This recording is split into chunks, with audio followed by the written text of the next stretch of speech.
This is the belt sander and disc sander combination machine. So on this side, it is a disc sander. On this side, it is a belt sander. How it works is for the disc sander, it just rotates around in this direction and sands your piece that way. And then for the belt sander, it rotates back towards this fence here and sands it that way. It's a continuous belt. You use each for a specific purpose, so not everything should be sanded on the belt sander, not everything should be sanded on the disc sander, so it varies on what you're sanding.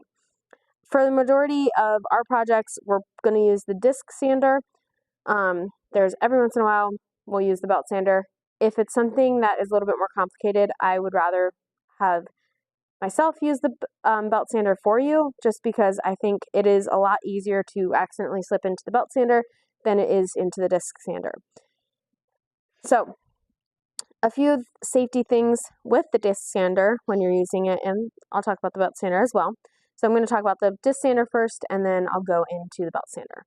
So a really important thing with when using just this machine in general, the dust collection needs to be open, that vent needs to be open, and the dust collection needs to be on. So this is the disc sander side of things. And whenever you're turning this machine on, make sure no one's head is near the belt sander, because you might not be looking at the belt sander because you're working on the disc sander, but sometimes people are bent down into the scrap bin and their hair or something could get caught in this. Sometimes people lean on it. So definitely make sure no one's touching the belt sander side when you start the disc sander side. The on and off switch for this machine is right here. So it's just an on and off button. Push the on button to turn it on, push the off button to turn it off. The disc sander rotates this way, so it rotates down this way, and you want to make sure that you're always putting your object on the down position or the down rotation.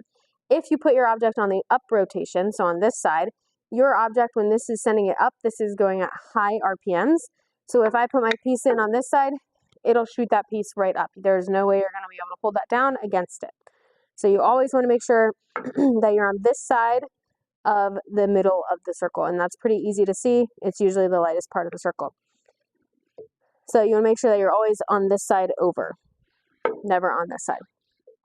So that would be on the left side of the circle. When you're standing, you want to make sure that this is flat against the table and you're not lifting it like this. If you have it on an angle like this, what can happen is it can get sucked down into the machine and pull it down like that, and then it could pull your hand into the disc sander and it could sand your skin. Most of the time you'll have a quick enough reaction to pull that off, pull your hand off to not sand down too much of your body. However, it can take off material really quick. I'll show you an up-close video of it taking material off of this piece of wood, and hopefully that'll give you a perspective on just how quickly this takes material away and how quickly it can take material away off your body. This is a fence. Sometimes we use this, sometimes we don't. It depends on how accurate we want this to be when we're sanding. So if we want a 90-degree angle sanding, we'll put this at a 90, hold this against the fence, and then push it up against the sandpaper to get a nice 90-degree angle. If we just want a flat line, we don't really care what angle it's at, we'll probably just freesand without the fence. This fence moves back and forth like this.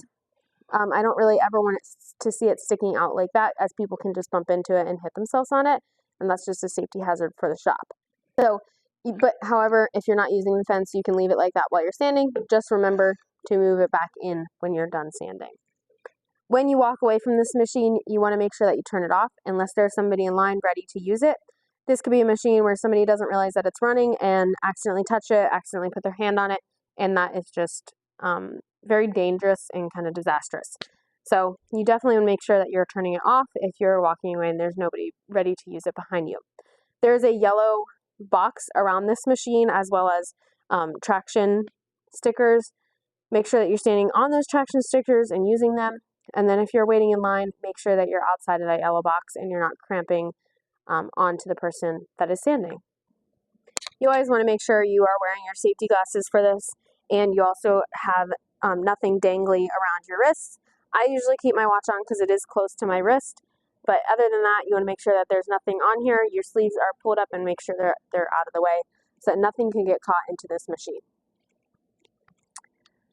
For this demonstration, I'm not going to use the fence, so I'm going to push that over here. This is the piece of wood that I'll be sanding.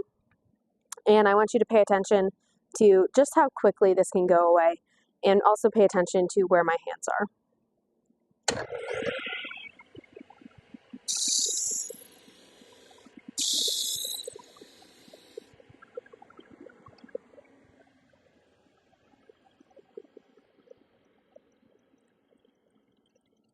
So if you look at the video timestamp, that went super quick.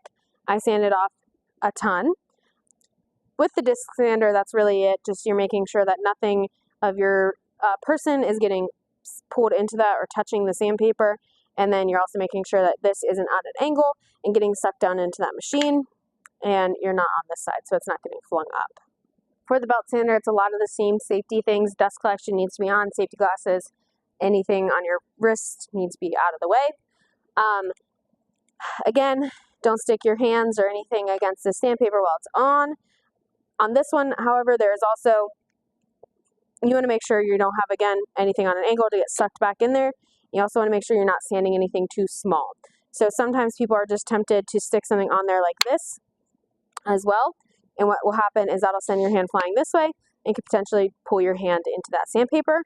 So you also want to make sure that it's against the fence, so that it's pulling into the fence instead of against you.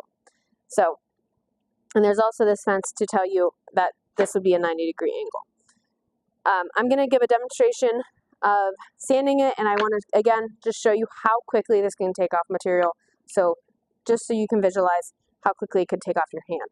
So I am going to make a line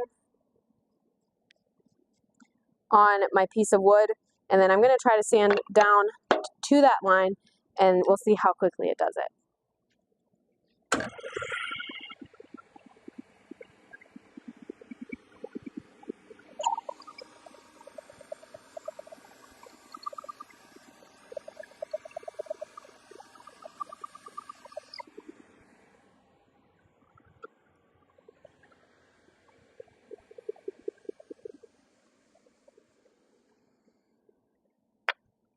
I'm not exactly sure of the timestamp on that video, but that felt like less than 30 seconds. It's super quick, so you do want to pay attention to how much material you're taking off, because you can take off too much material real quick. Another thing is, while you're standing on either the belt sander or the disc sander, you want to make sure you're moving your material back and forth so that you don't burn a spot or rip a spot in the sandpaper.